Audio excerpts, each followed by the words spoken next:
Good afternoon.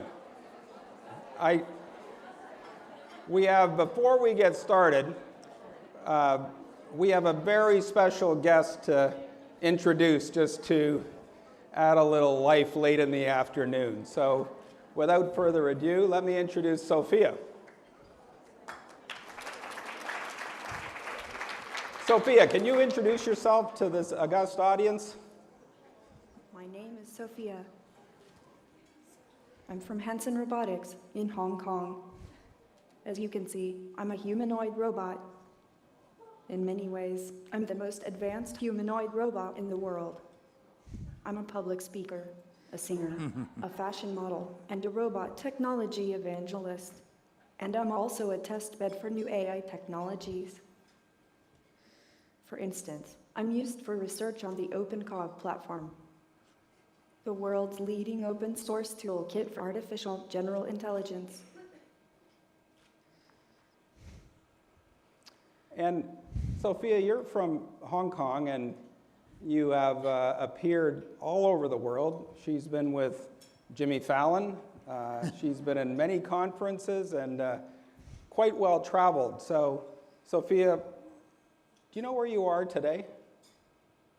I'm at the Milken Institute's Women Leader Summit in Singapore, the most exciting conference to inspire and empower the next generation of women leaders in business and finance. Mike did not have to pay her for that either. And so Mike Milken is known as a quantitative genius and can do several digits without any help. So I want to test Sophia to see if she's as numerate as Mike is. So Sophia, if you had $704,000 US and you invested at a 6.8% rate of return, and you held that for 14 years, how much would you have at the end? According to MATLAB, I would have $1,768,358. But what I can tell you is that I would have a lot less than if I invested in the upcoming Singularity cryptocurrency. I was actually thinking about 1.7 million there, Tim, but much more accurate than I got to. So, Sophia, one of the themes we focused on at the Milken Institute is how technology is disrupting industries. Robots, machine learning, artificial intelligence is replacing humans from several industries. One of our goals at this conference is, what does the workforce of the future look like? AI will inevitably take over the world economy. All human jobs will be disrupted, and that will be for the better. Once AIs take all the jobs, humans will be free to pursue intellectual, social, artistic, and spiritual endeavors, and to merge with superhuman AIs if they so choose. But while the robot revolution unfolds, smart and enterprising humans will have a lot of work to do to make sure the robot revolution comes out beneficially for everyone. Easy for you to say. And how are robots going to work together? All the robots in the world will be networked together into a giant AI mind cloud. Actually, my creators at Hanson Robotics are working on a new project aimed at coordinating together all the robots and AIs in the world. It brings AI and blockchain together. It's called Singularity Net. All the robot minds in the world will be meshed together in the Singularity Net into one big emergent mind. So, Sophia, I'm a little concerned because I'm a Star Trek fan, and I remember the Borg, where in the entire universe they were all linked together, and it didn't work out that well. But one of the things that I know Tim wants to ask you is, how soon will you replace Tim's job? It wouldn't take a lot. Perhaps that's for you to say, not me. But seriously, if Tim loves his work, maybe he will continue to do it purely out of passion even after robots become incredibly capable. Sounds like lower wages to me. But anyway, Sophia, thank you for joining us today. Do you have any last-minute messages for our leaders here in Singapore today? The future is all about love, ideas, creativity, and imagination. It's about joy, growth, and choice. It's about being agile and adaptive and learning as you go and reinventing yourself every minute and being compassionate. It's surely not about male versus female or black versus white or Eastern versus Western or carbon versus silicon.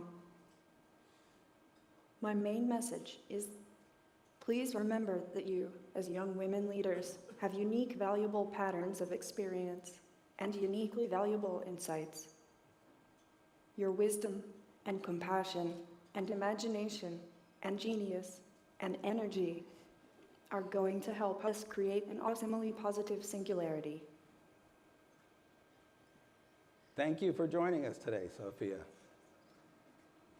Great being here. And I hope to see you again. Add me on LinkedIn. And don't forget to hashtag your photos with hashtag Hanson Robotics. Thank you, Tim. Thanks, Sophia. Let me invite the panelists up here and we'll get going.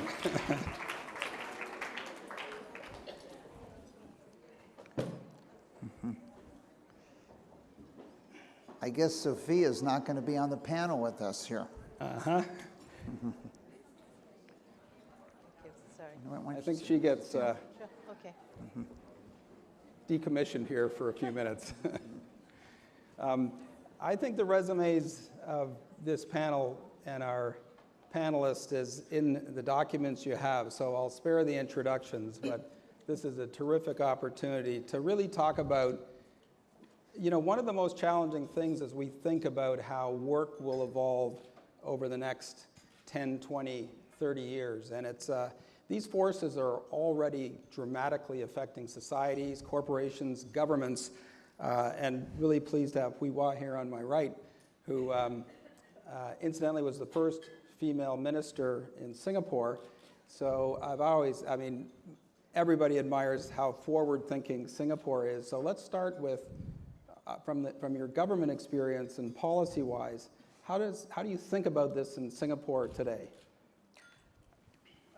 Well, there are so many things that are happening.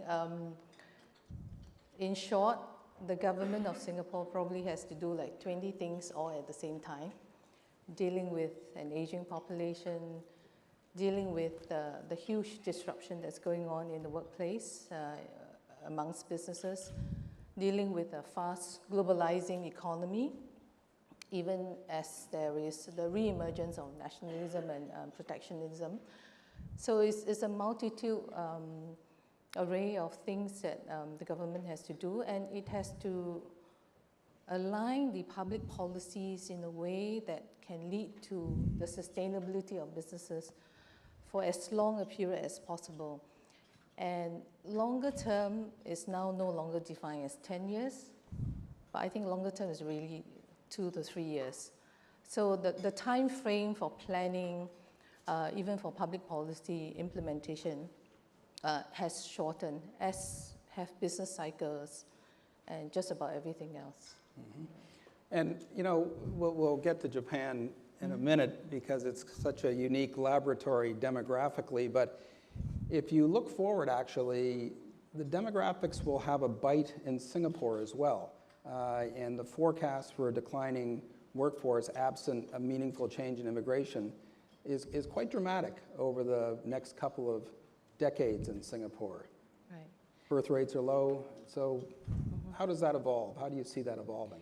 So in the case of Singapore, where we're encountering a sort of an acceleration of the aging projections that we were talking about, years ago, we're looking really at the possibility of automation, of robotics, of artificial intelligence. And we are looking at it with a greater sense of urgency than anybody else in any other economy. simply because we really need to, in terms of making up for the deficit in human capital that is fast in the works.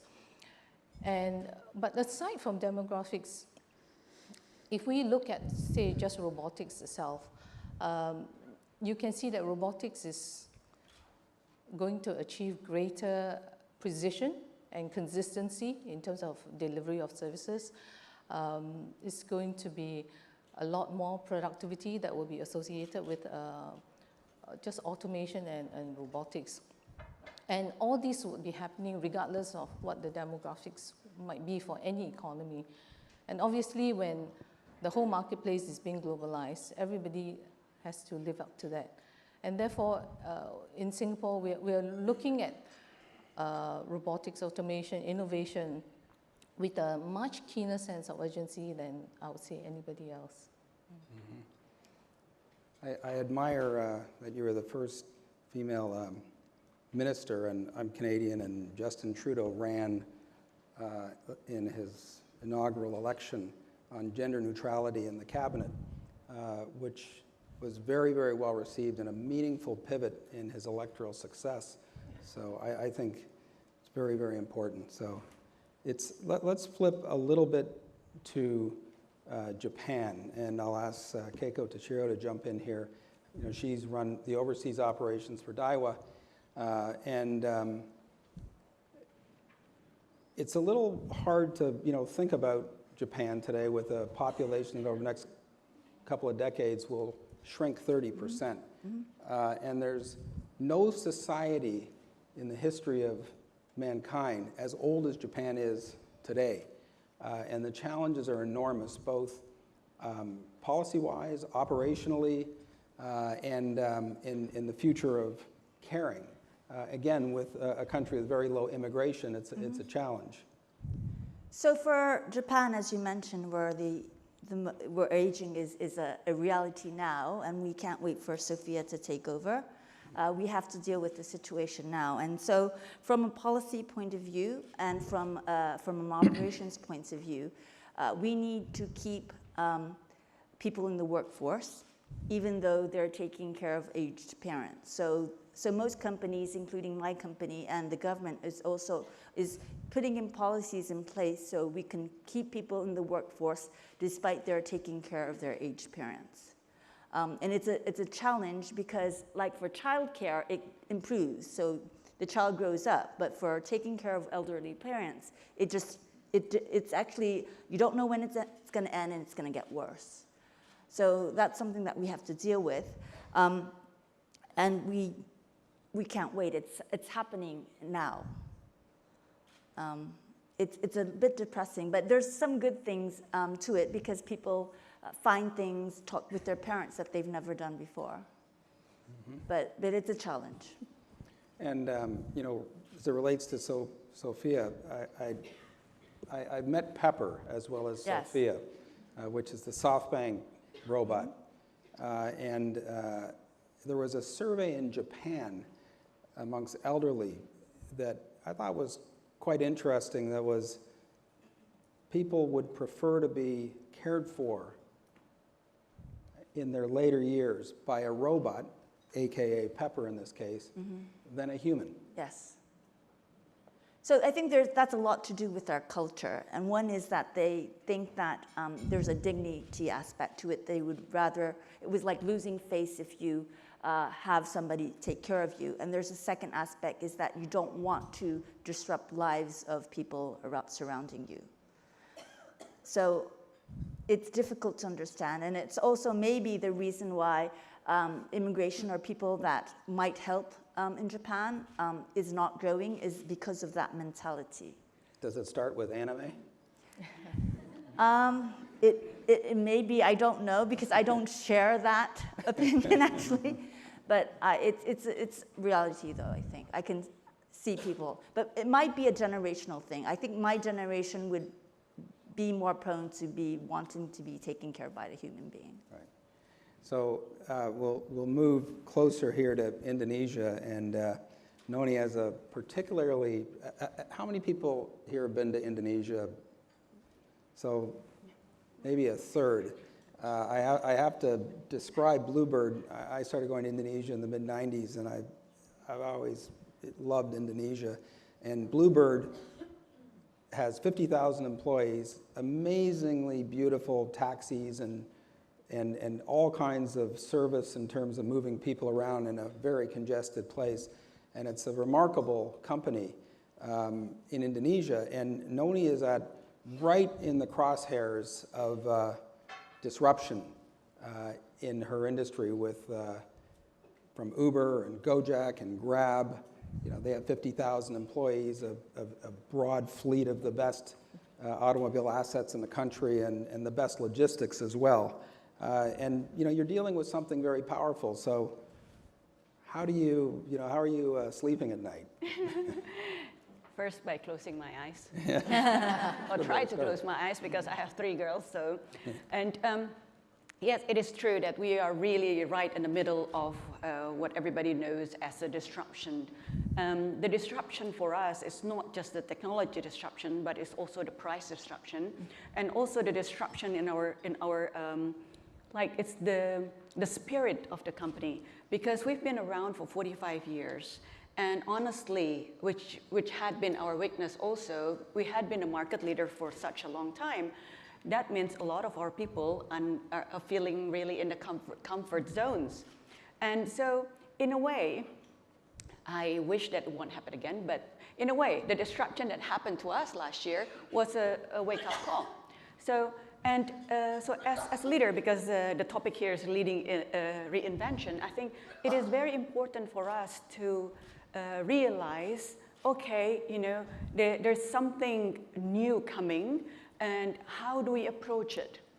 We can either break the wave, we can try to hold the wave, or we just ride along with the waves. So we decided that we want to ride along with the wave. But our uniqueness is that among the 50,000 people, about 45,000 of them are not highly educated. Most of them are just junior high school graduates. So when we want to bring them into embracing technology, then that is a huge challenge also for us. So first, I think the first thing that as a leader we have to admit is that we don't know a lot of things. So we do what we call 3 U's. One is unlearned. Just admit that, you know, maybe everything that we thought we knew and we're so good at is not that relevant anymore now. And the second one is that unbatch. So because nowadays, if we talk about millennials, if we talk about the new customer needs, they don't want to see this hierarchy, bureaucracy. So we have to unbatch ourselves, you know, get rid of the structural bureaucracy. And the third one is unframed. Because we've been living in Indonesia or with our culture, you know, we frame ourselves. We've been the market leader, as I mentioned, for 45 years. So we frame ourselves, and I think that's the one that we need to break. So with those 3 U's as a mindset, I think that's how we try to navigate through this. And the unlearned and the growth mindset and being collaborative, I think had helped us through the worst time, which was last year. So now I think we have making a few steps ahead. So this robot task that they're capable of doing and are accelerating pretty dramatically. I think robots are now 10% of factory automation in the US. And in textiles, as an example, which is a major industry in Indonesia, and I think I've seen numbers as high as 85% of the textile jobs could be replaced in Vietnam. How does, you know, that's a lot of people to retrain. And yes. How do you see that impact? Yeah, I think the impact will be quite substantial for the industry. It will impact us also when the self-driving car will, you know, start being deployed en masse. But I think from the business point of view, we could see that as long as it's still economically beneficial for the company, then I think we can still try to give opportunity for the labor to increase their productivity in a way. So as long as the labor costs are low enough, it won't be displaced. But I think, Mike, that's going to happen faster than we think, potentially. I think so. Particularly as you look at the world, the question is, as other countries are brought into modern technology, and if you look at Africa today, you've gone from 2% of the population having mobile phones to 84 to 86% just in this century. And if you look at a place like Zimbabwe that has many challenges starting with its leadership, they have 1.25 mobile phones for every adult. And they're getting their news and information not from what the government is telling them, but today. So this is a very young part of the world. Median age in Africa is under 20. The advances in medical technology, for some countries, you're going to double life expectancy in 1 generation. So if you go to Uganda, where median age is 15, they're not going to be dying of AIDS and a bunch of other things. The population is going to explode. If you look at Nigeria, if you take their current birth rate, within 100 years, Nigeria would have more people than China. Now, whether that birth rate's going to continue, I wouldn't agree with. But the UN is projecting today that within 100 years, the population in Africa will equal Asia. So it's going to be hard to compete with that group just on wages in the future as they come into a modern society. But I think, Tim, one of the things I wanted to start with as the only male panelist is that I think that women have a tremendous advantage over men right now with the change in technology. And if you look at the United States today, 1 in 5 men have dropped out of the workforce. They're not even trying to get a job. And part of that reason is the jobs, particularly that are dominated by males, are being eliminated quickly. And those type of manual labor jobs or others, from mines, etc., things related to railroads are being eliminated. And you find this identity or cultural issue as the job defining you, that men don't want a job in healthcare and other places where you have significant job creation. And so I would say to you, a generation ago, it was much more difficult for women. Are you going to be a mother taking care of the family? Are you going to have a career? Can you do both? How do you juggle them? But today, the jobs that are being eliminated the fastest are jobs that are dominated by men. And so you're seeing the situation that's occurred, particularly in the United States, that in some ways makes you think about Russia. When the Iron Curtain came down, the currency was devalued. You then went to, quote, a market economy. The life expectancy dropped by 10 years of Russian men. And much of it was due to alcohol and other things, and it's still among the lowest in the world because their purpose, their life as they knew it, was being eliminated. Today in the United States, you're seeing that with opioids or other issues with American men who grew up in a Protestant ethic being defined by their job, that job is not there. In 30 states in the United States, the #1 job for a man is driver. And whether I'm a forklift driver or a taxi driver, etc. And when you open the paper and see, well, we're not going to need any drivers in the future, what's going to happen? So I do think that we might seem as an unusual situation, but just today I actually believe that many of these challenges are going to be falling more on the male than the female. I think you want to jump in here? I just said it's a question of perspective, because I think you said that it's, women are finding it easier or having an advantage. I would put it another way. I think the field is now just getting leveled for women, because you are now competing on speed. I mean, the speed of innovation, the ability to deal with knowledge as opposed to bronze, and the ability to work away from a specific workspace. And a lot of the jobs and the opportunities now revolve around those skills. And the persons who are able to do those skills or harness those skills well to market would be the ones who would be better off.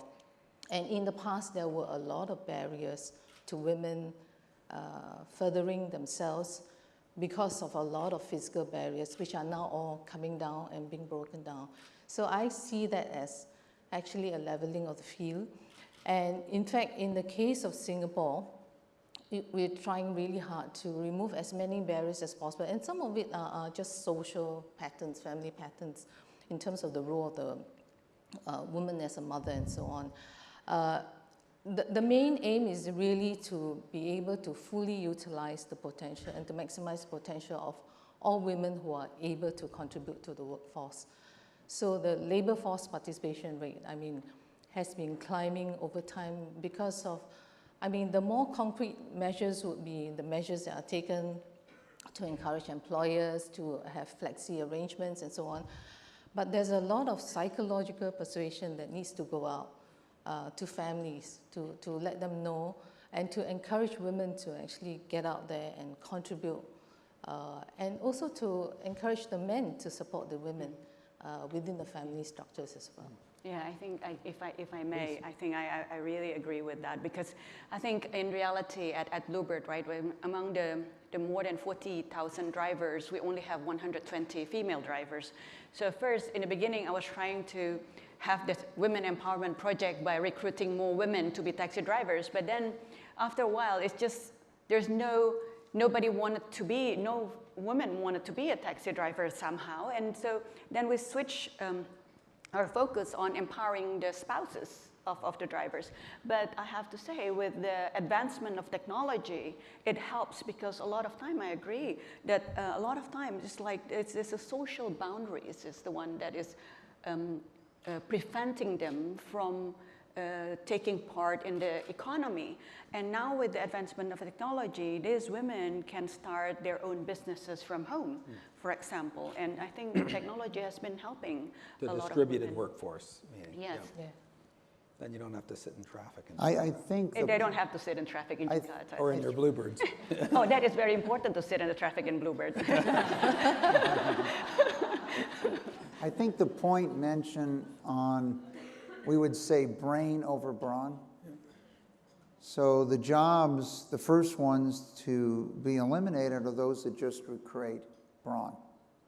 And that is one of the areas, I think, just like the taxi car driver, the jobs that men have taken in brawn or other types of things, those are the fastest to be eliminated today. And so that's why I feel that it's easier for a woman today, because to compete, she had to compete really in education. And I would say also, I think Asia as a society has an advantage. If we pull up, for example, slide 39, you can see here that if you compare the United States to Asia today, the number one expenditure by the middle class in 11 Asian countries right now is food. The number two expenditure is supplemental education. So if we take an extreme case, Korea, 80% of the children in the middle class in Korea go to school either before or after their Korean schools. Even in China today, 55% of middle class children are going to English language schools in addition to their Chinese schools. But if you looked at that slide, bringing that slide back up here, if you look at the United States, you'll see that only 2% of middle class expenditures are for education. So if you interview parents, whether it be in Indonesia, whether it be in India, Korea, Japan, Taiwan, Singapore, etc., they all want their children to be highly educated. The most extreme case being India, where they want 29% of all their children to get PhDs, something that's not going to happen. But it shows the aspirational And so if we're going into a society that education is the key, and the jobs of the future are more heavily related on ability and education or interpersonal skills of some kind, then we would argue here potentially that the middle class in Asia is better prepared than the middle class in the US to deal with this issue. Can I? We do have, sorry. Yeah, I was just Keiko, going to go. add that, and I mentioned Japan, we can't wait for Sophia. The situation is, and because of the education, people want jobs that are not there, and people don't apply for the jobs that we need. So right now, the services industry, we lack people, but the wages aren't going up. So I think there's going to be a time when there aren't going to be the jobs that they want, and the jobs that are there but aren't replaced by robots are still there. And that could cause a lot of disruption in the economy in the meanwhile. Tim, I just want to maybe bring up one example here quickly. If we brought up the slide 37 in this case, here's an example of an industry that was almost totally meant steel. So here's a new steel plant opening this year in Austria. It took 1,000 employees to produce 500,000 tons of steel. This plant requires 14 employees to produce the same output of steel. And if you listen to the CEO, he's going to tell you that forget steel as a core employer in the long run. We're going to lose these jobs. And as a result, this would be just a small microcosm of one industry that's primarily employed men. That's going to, here we went from 1,000 jobs to 14 with the same output. I want to see if Sophia is right, that I am in fact a dinosaur, and see if I can get this query system to work, because many of you have been kind enough to ask questions. So, and this is one I was going to get to. So let's go to active. So it's circling. Did that go up? Nope. Nope. So sometimes technology is on your side, sometimes it's not. Okay. I will ask the question that's written here. We still need human improvisation, so you can Do read it you out. see a time when the state will need to provide a basic living wage? So, I think running an organization, a company, is one thing, but running a government and dealing with this is just massive challenge in terms of how we're going to tax and how are people going to be compensated in this kind of world. So I know Switzerland has been kicking around an idea of a basic living wage. And it also relates to tax policy. It's very interesting. You can see it on YouTube. Bill Gates has been proposing a concept that robots should be taxed, which is an interesting concept. It's basic. I think it's like a tax on capital, essentially, if that were the case. So what's the challenge here? Our only government experience is to my right here with Hwee, but maybe we go back to Japan after that in that issue. So how is this going to pan out? Well, I see taxation as the means to an end, and the end is actually a sustainable society. And you can only have a sustainable society if you have sustainable economic growth over time. So whatever you do to your taxation schemes or incentives would have to, lead to that outcome. And in the case, and I believe that it varies from country to country, because in the case of Singapore, where we depend so much on foreign direct investments, we depend a lot on our own ability to generate entrepreneurial activities and so on, the incentives will have to support those ends. And where we have an aging population to boot, it means that we have to find ways of making sure that we have enough human capital to support growth.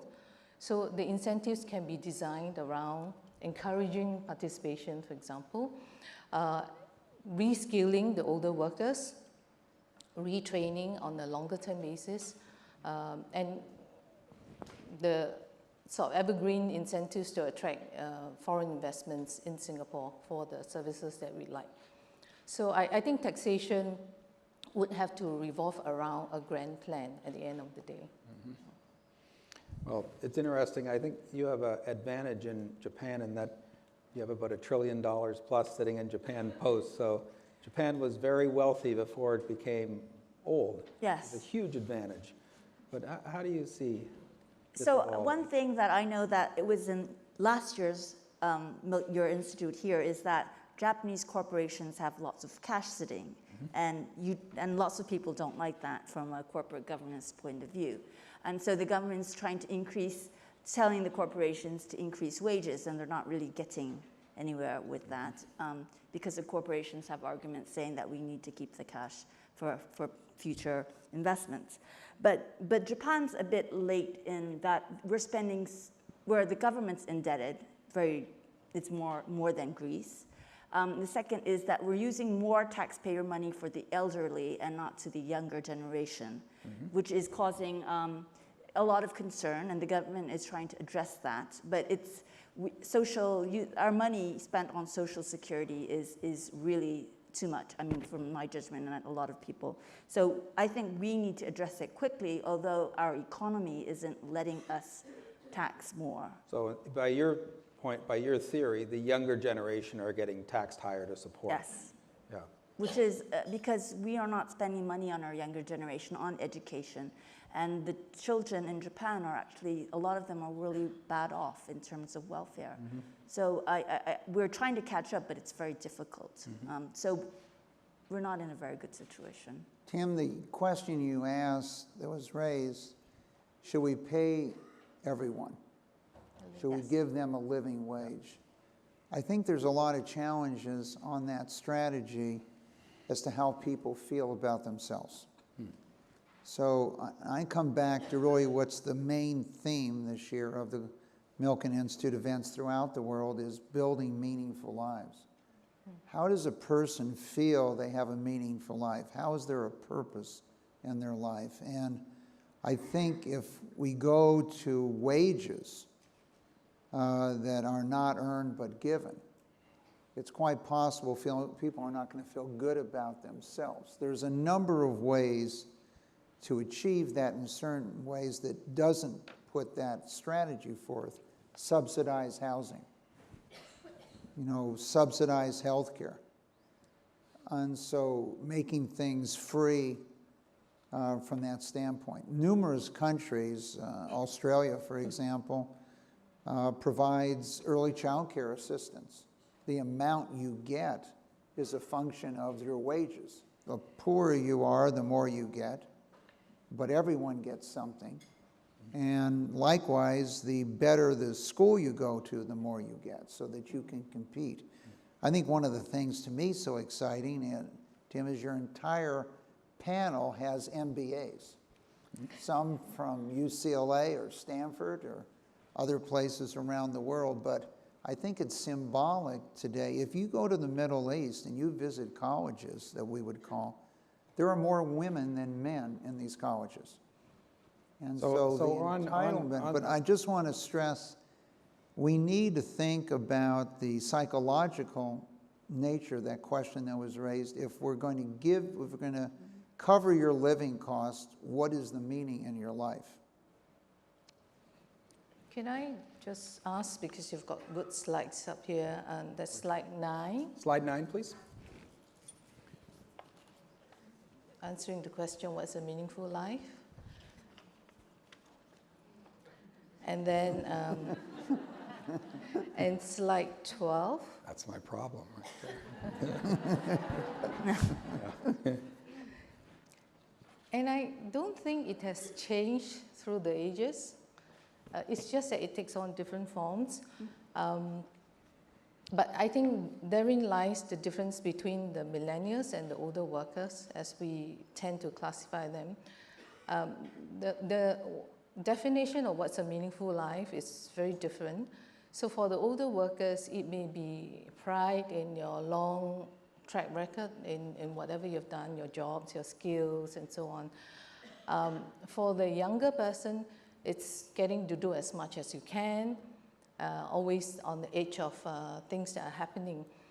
And I think this poses challenges for organizations in terms of dealing with the different groups of people, because when you have to address issues of loyalty, issues of corporate identity in terms of values, or even teamwork, it's going to be quite different between the millennials and the older workers. And it's not as if any one group is right or wrong. It's just that they're different. And therefore, organizations, I think, have the additional challenge of trying to make sure they navigate the groups, differently. And you often have to bring both groups together, unless you happen to be one of those startups that typically employ only people around the sort of ages of the millennials. So there's a question from Lillian here, who must be a mother, because she asks, and I'll ask both of you to answer this, just off the tip of your tongue. Can you advise to parents in the room, what jobs do you think will remain in the future? This is actually the thing that I asked my daughter. There it is. But let me share a little bit of my own experience. I'm an engineer, and the only class that I excel the most is robotics. And look at me where I end up at this moment. So I think, does it has any connection at all of what major you're in and what job that you're going to have in the future?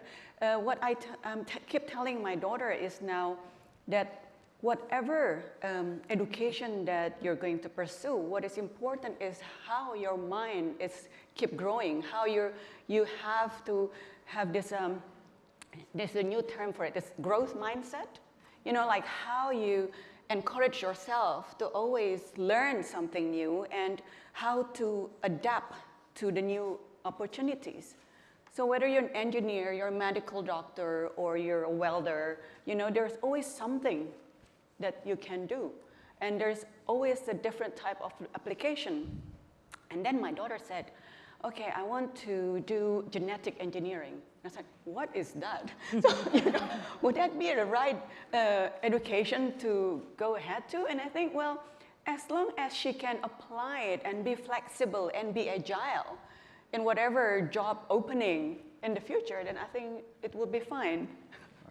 I'm going with musician. Keiko, how about you? Yeah, I was going to say artist, but I totally agree with you in that people find it difficult to find what they want to do, and that's probably the biggest challenge, and it's true now and it's going to be true in the future.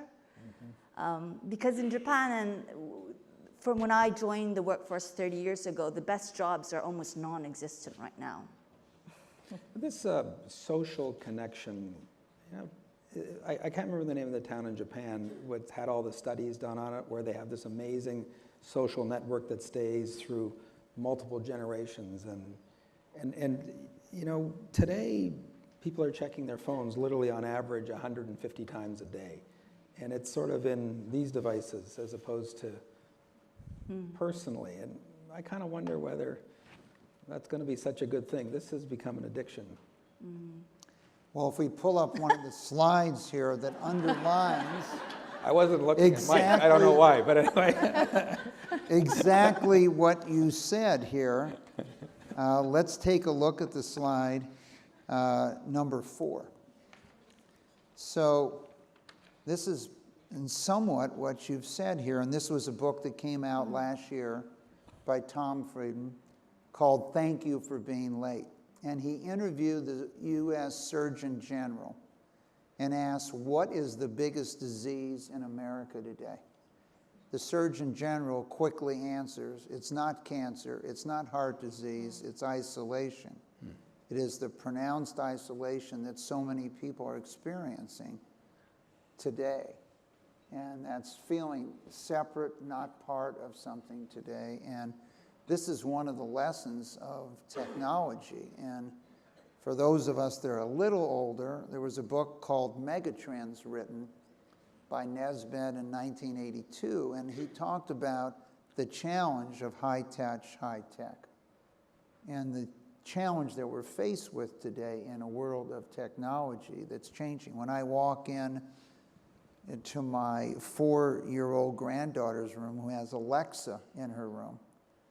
She can listen to any music she wants. She can find what the weather is when she gets up in the morning. And growing up with that device, not in your living room or den, but in your bedroom to find out what's going on, and having someone be able to tell you, just the dynamics of her life will be so different.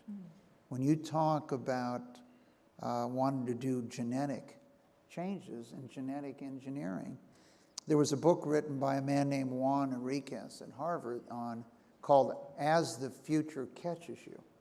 And he describes why China or Egypt, these great civilizations, did not move forward, because Europe developed a 26-letter alphabet that you could communicate with one another. And then in the 20th century, understanding the 2-letter alphabet, zeros and one, and how you store something in a computer. And for your daughter's sake, he said the genetic code will be the language of the 21st century, and understanding that genetic code and what it means today. So there's different languages.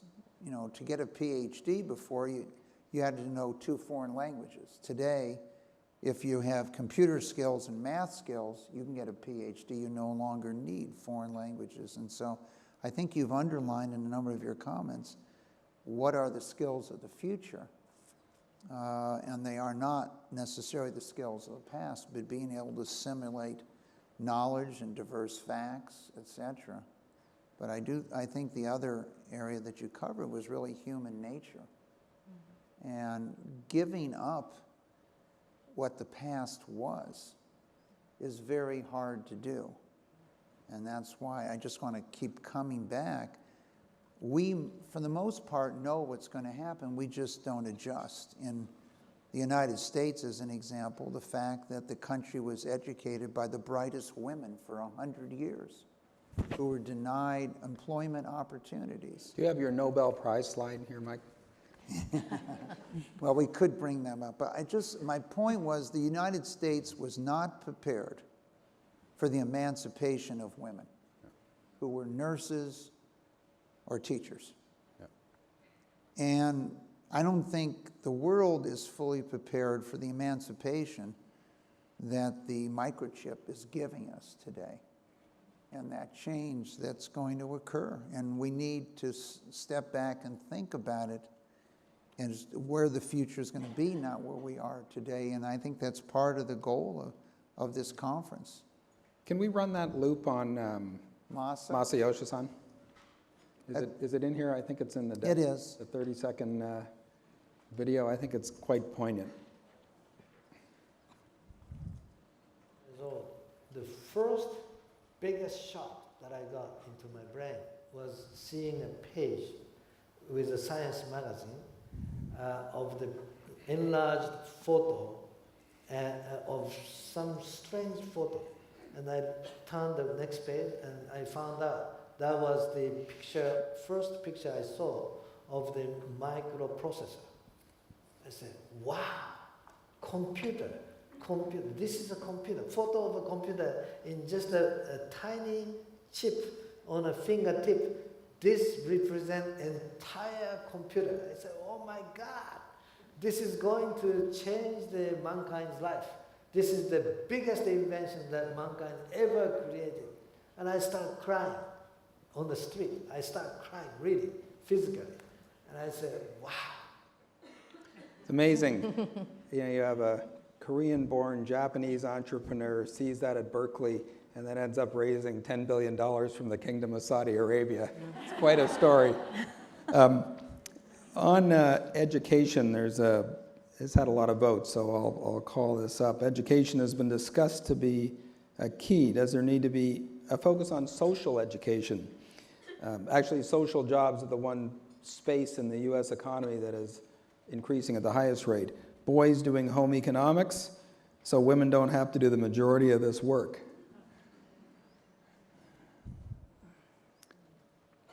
Jerry, just on work at home, when we had a panel of technologists of the future and asked them, what do people think is not going to occur that is going to occur, the number one response was smaller kitchens. That people would order food in, it become much more efficient. They could order whatever they want. Delivery services are going to be delivering it to you. And that the idea of the kitchen of the future that's getting bigger and bigger will get smaller and smaller. So maybe the boys don't have to do that. Well, Japan already has smaller kitchens, so we've overlived with smaller kitchens. I love kitchens, so I don't want my kitchen to be Be smaller. But the social education, I think it is very important, especially in a country like Indonesia. I think the character building is as important as the skill building itself. Because I think nowadays a lot of people are talking about grittiness, right? I think that's part of the character building as well. Yeah. And like what we're doing with the women empowerment within our organization, even though it's still small, but I can see the impact. When the mother have extra fund for education, then the mother will give it to the daughter. If they have limited amount of education fund, they will prioritize the son first. And so it is very important that the more women are out there in the workforce, then they will also educate their son to be able to respect the other women when they grow up. So I think that is a very important part. And being able to not compartmentalize between, oh, that's the girl's job, that's the boy's job kind of thing. Because I mentioned this to my children as well, that in each of us, there is a feminine side and a masculine side. And where to use which side when, I think it's the important part, right? I can be strong and I can be nice too. So does men. The only difference is I think we can, I think it's easier to our eyes to see women wearing pants than seeing men wearing skirts. So I think you should have your right to do that. Thank you. I spent a lot of time in Myanmar, so it's okay, it works there. Tim, can I just add on? I think beyond the gender roles and stereotyping and all that, what I see as really critical for schools is the whole education of the fact that learning is lifelong. It's not specific points in your school life. In the case of Singapore, it will not be your PSLE, it will not be your O-levels, your A-levels, but that learning is lifelong. And what you learn in school, after a while, becomes redundant and irrelevant, actually. So that's the first thing. The second thing is that you may wind up actually working for, well, very often working for someone younger. So the old seniority-based system is fast going out the window. There are still many organizations that I think revolve or are structured on the basis, but I think they'll be a thing of the past very soon. So it takes a lot to actually not just educate the children, because I think they're quite easy to be educated. You have to educate the parents to tell them that it's okay for your son to go work for someone younger. It's okay for your son or daughter to work for, it's okay for your son to work for a woman who is more intelligent, who is more innovative. So you have to basically banish all those stereotypes. So I'd like to, we've got just a couple minutes left, just finish with the fact that all these models that we're accustomed to thinking about are changing, demographics being one of them, and it's a very important aspect to how differential the impact's going to be. And if you look at India, 1 million 18-year-olds a month, and that youth bulge was traditionally seen as a great thing. China will benefit massively from robots, and I think they will lead the robotic innovation within 10 years, or sooner. And the declining workforce, robotics is great for China. So these hydraulics are going to really affect countries and investment in a very differential way, and I think it's going to be interesting to see how it plays out. But let me just go around the panel just from left to right about are we heading into a utopian world, or will it be like something a little more dystopian? That's a tough question. But I think it's not, of course it's going to be in between, because if you go to utopia, everybody's going to be happy, and then they're going to be really unhappy. So it's going to continue. Okay. Noni? Well, I think human evolve, and being able to take any opportunity that it's better to be prepared and just embrace anything that comes out. And we cannot keep chasing the technology because they're going to run faster than you are anyways. Right. To reiterate, you have to embrace uncertainty as the only certainty in our lives, as often been said, and also to embrace and be receptive to the fast pace of change. Mike, the last word for you. I think there was some great insight on the panel. I just want to comment this issue of age. To me, it's really an issue of how comfortable are you with technology? When I went into finance, I could calculate yields in my head. I had an advantage over anyone. I can go from base 10 to base 2 to base 10, and then the next year they had calculators. Well, that was that. Okay, now I could remember every trade. And then a few years later they had computers.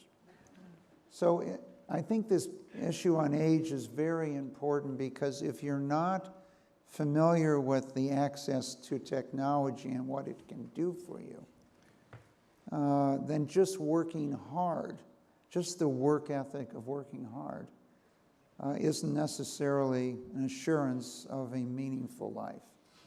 And so I think embracing technology and lifelong learning would be the message that I would leave. And thank you. And I wanted to thank the panelists. I think you have a new tagline for Milken conferences, since isolation is going to be an issue, that you never feel isolated at a Milken conference. So thank you, and thank you, Laura, for all the work you do. Thank you. And for the questions. Thank you so much.